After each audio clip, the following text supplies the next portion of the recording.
Les archives papier nous rappellent que l'histoire n'a pas commencé avant-hier. Bonjour, je suis Denis Dupont et je m'égare souvent avec délice dans les anciens numéros de L'Indépendant. Suivez-moi avec le podcast Je vous parle d'un temps. 13 septembre 1971. Colette Desréals, auteur et interprète du Manège Port-Barcarès, c'est merveilleux, on baigne dans l'huile. Fermez les guillemets.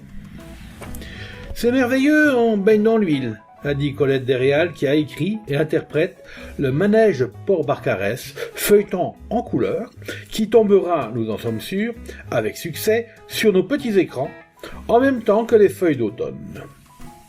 Depuis le début août, on tourne sur cette Floride française qui a pour nom le 4, le Barcarès. Dans sa tente de star, mini-short et veste à manches courtes, couleur tendance orange, Colette Desréals est radieuse. Après un mois de tournage, elle fait le point. Oh, Pierre Cosson, le metteur en scène, a fait mieux qu'un feuilleton. Il a travaillé cinéma. Les rushs ont prouvé que le manège avait une autre dimension. C'est cadré, c'est profond dans le champ, c'est au-delà des espérances. Et Colette tape avec force sur l'épaule de Marc Cassot pour appuyer à l'italienne sa satisfaction.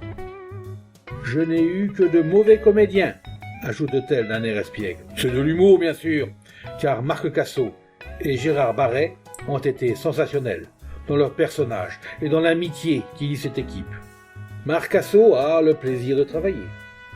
Ses cheveux ont poussé et donnent encore plus de charme à cette tête franche du monsieur pour qui le travail devient un plaisir quand on l'aime.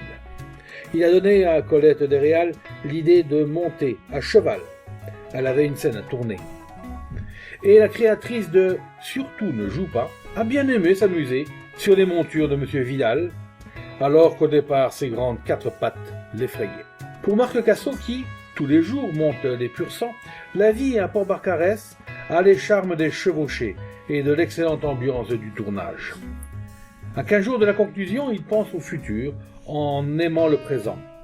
Quelques heures dans le Var pour regarder les travaux de Montmasse en construction en Provence, puis peut-être la Pologne pour 5 mois, un film, ou alors le choix entre 2 pièces de théâtre à Paris.